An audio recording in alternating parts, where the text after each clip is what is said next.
آج میں ایک ایسے شخص کا واقعہ سناتا ہوں جو اپنے دور کا بہت بڑا عالم اور عابد و زاہد تھا۔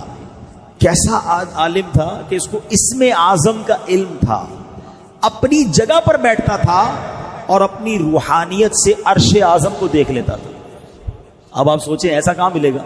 مستجاب الدعوات تھا، اس کی دعائیں بڑی قبول ہوتی تھی، اس کے بہت سارے شاگرد بھی تھے۔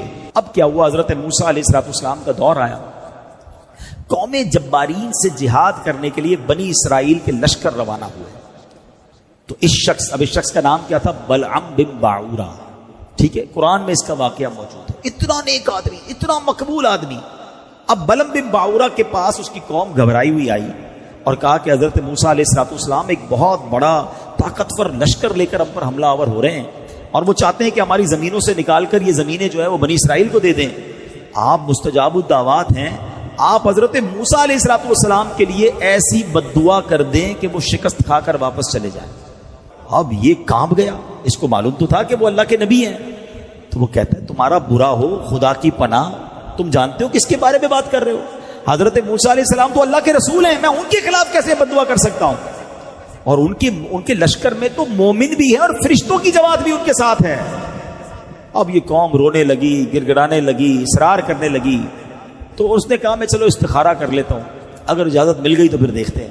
استخارہ کیا تو استخارے میں بھی بد دعا کی اجازت نہ آئی، تو اس نے صاف صاف اپنی قوم کو منع کر دیا اور کہا دیکھو اگر اب میں نے بد دعا کی نا تو میری دنیا بھی برباد ہو جائے گی، میری آخرت بھی برباد ہو جائے گی۔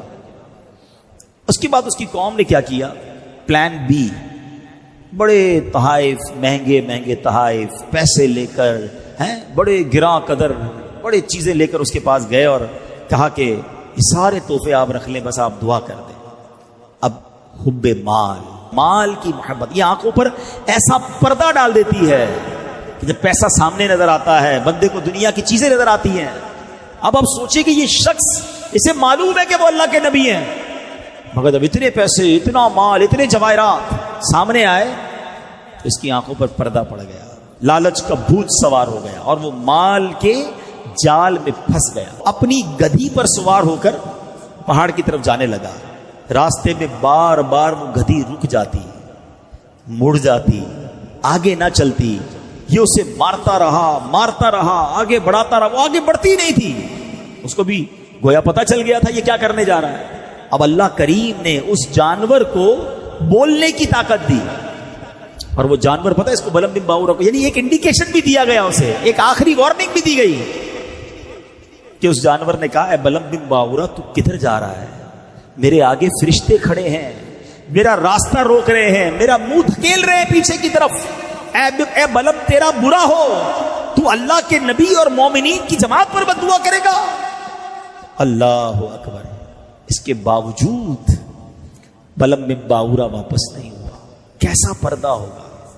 ہائے ہائے ہائے! اب جناب وہ پہاڑ پر چڑھ گیا، حسبان نامی پہاڑ اس پہاڑ کا نام تھا، اور بلندی سے حضرت موسیٰ کے لشکروں کو دیکھا، کیونکہ اب لشکر قریب آ گئے تھے کہ بڑے سے لشکر آ رہے ہیں، اور اس نے بد دعا کرنا شروع کر دی۔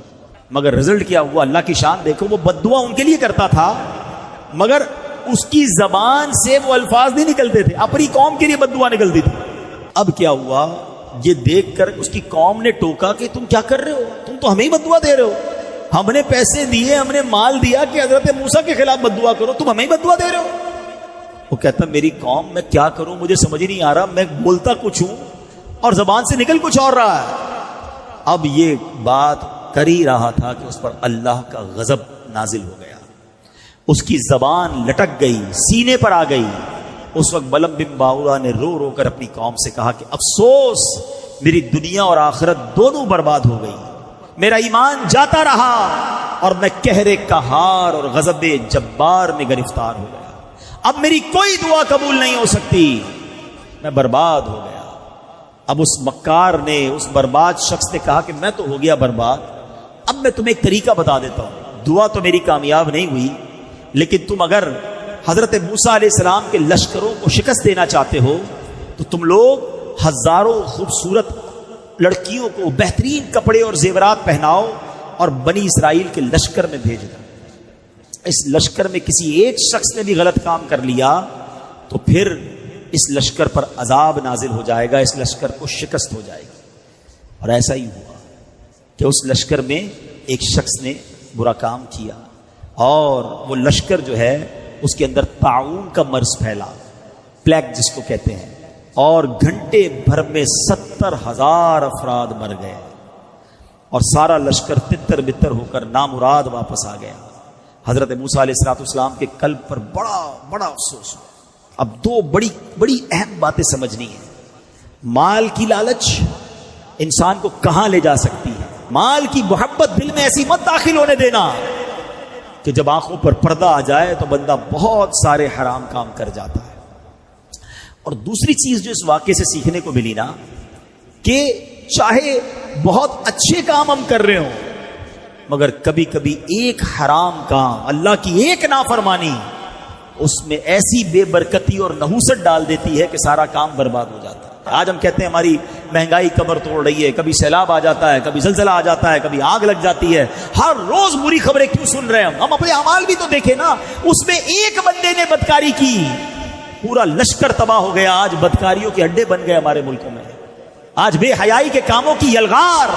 آج بتایا جاتا ہے کہ شراب نوجوان ایسے پی رہا ہے جیسے کولڈ ڈرنک پی جاتی ہے، تو پھر ہم کس بات کا انتظار کر رہے ہیں؟ ہمیں یہ واقعات قرآن و حدیث میں اس لیے تو بیان ہوئے نا کہ دیکھو ان باتوں سے رب جب ناراض ہوتا ہے تو پھر برکت اٹھا لی جاتی ہے اور بربادی مقدر بن جاتی ہے۔